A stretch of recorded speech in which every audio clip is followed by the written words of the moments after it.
Wiring diagram ng washing at dryer. Lahat po sa full demo tutorial ay ituturo ko para may idea po kayo kung sakaling may pumasok na mabait at sinira ang wiring ng washing or dryer ninyo. So meron tayong sample, isang wash motor at ito nga po yung bago natin na mga wash timer. Meron din tayong capacitor. Okay, so bali ganito po ang layout or wiring diagram ng washing machine.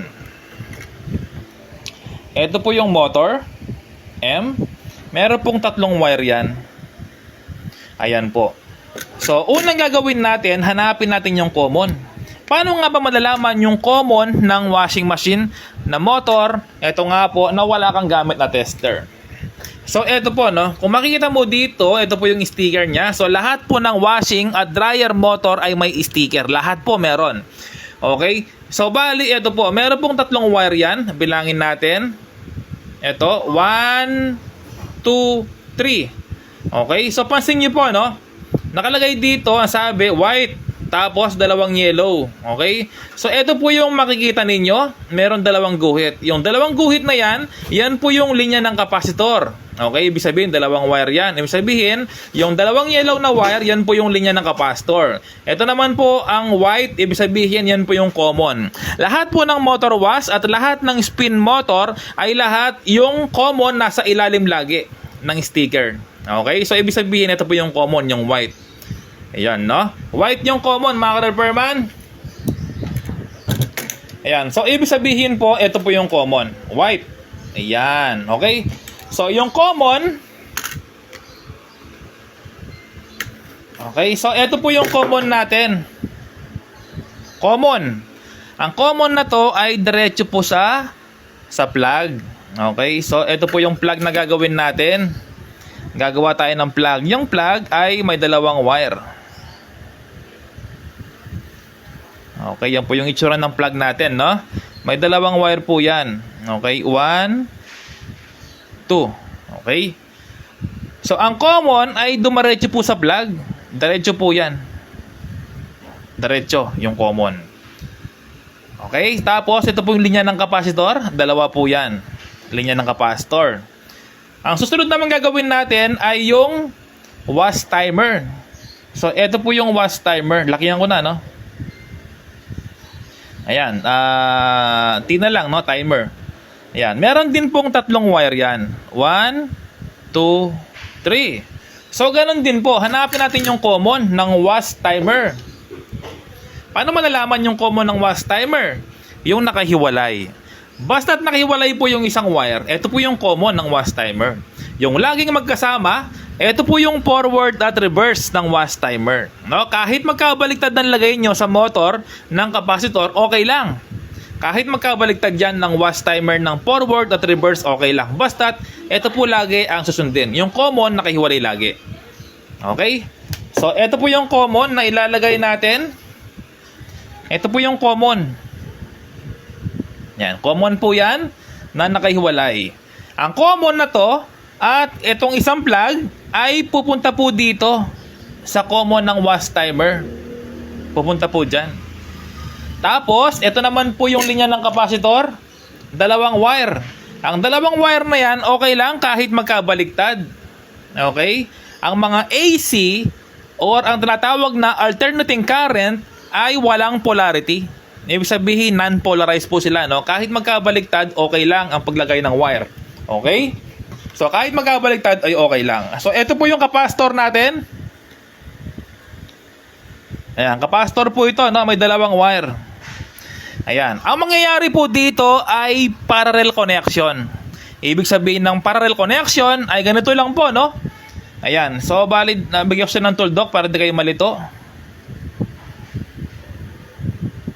Ito po yung wash motor, ang dalawang wire na yan. Ito po yung capacitor. C, capacitor. Ito po yung wash timer. Ayan, T, timer. Ang mangyayari pong connection ay ganito lang. Pupunta po dito at dito. Ayan po. Ginawa ko po siyang parallel connection. Tapos ito naman, pupunta po dito. Kahit baliktad ay okay lang, no? Ayan, so ito po ay pupunta siya dito. Ayan. Tapos ito naman ay pupunta dito. Ayan. So para hindi kayo malito, lagyan ko ng 1 to. 1, 1. 2, 2. Okay? So, bali ganito po siya. Pupunta po dito yan. Okay? Lalakwin niya. Pupunta po dito. Ayan. Tapos, okay, burahin ko to, no? Para di nakakalito. Yan. Tapos, ito naman po ay pupunta siya dito. Ayan po yung layout or wiring diagram ng washing machine. Okay? Washing machine diagram. Ayan po, no? Washing machine diagram po yan. Washing machine diagram. Ayan. Pwede nyo po siyang i-screenshot para meron po kayong idea kung paano mag-wiring ng washing machine. Ayan po yung washing machine na diagram. Okay? So, ito po yung common na wire.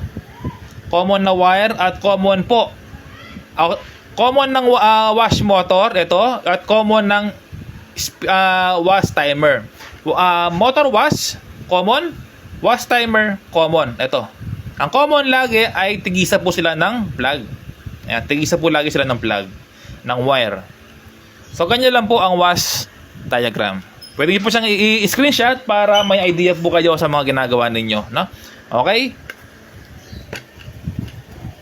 So, ngayon, sunod naman tayo ang spin diagram. Okay? So, ito po yung motor. Motor pa rin to, no? Ng spin. Okay? So, bali, meron din 3 wire yan. Okay, so bali hanapin lang din natin yung common. Yung common lagi nasa baba, no? Tulad ng wash motor. So ito po yung common, no? Ayan. So tapos meron din tayong spin timer. Ang spin timer natin ay ayan, no? So S na lang, spin. Ay may 2 wire lang. Ayan po yung spin timer, may 2 wire. Tapos, meron din tayong contact switch, no? Yung contact switch natin ay okay, so S na lang din, no? Contact switch. Yung contact switch may 2 wire din po 'yan. Ang spin timer at contact switch ay magkasama po sa taas. Kung bubuksan niyo po yung cover ng taas, meron kayong makikita. Ito po, spin timer at contact switch. Magkasama po sila, magkatabi. Kung sira po yung spin timer, hindi po iikot ang motor. Kung sira din po yung contact switch ng door switch, okay? So ito pong contact switch, yung pong door switch. Kapag tinaas mo, mag-o-off po yan. Kapag binaba mo, mag-o-on yan. Kaya nga po tinawag na contact switch or door switch. Okay? So bali, ito po yung ating capacitor. May 2 wire din yan.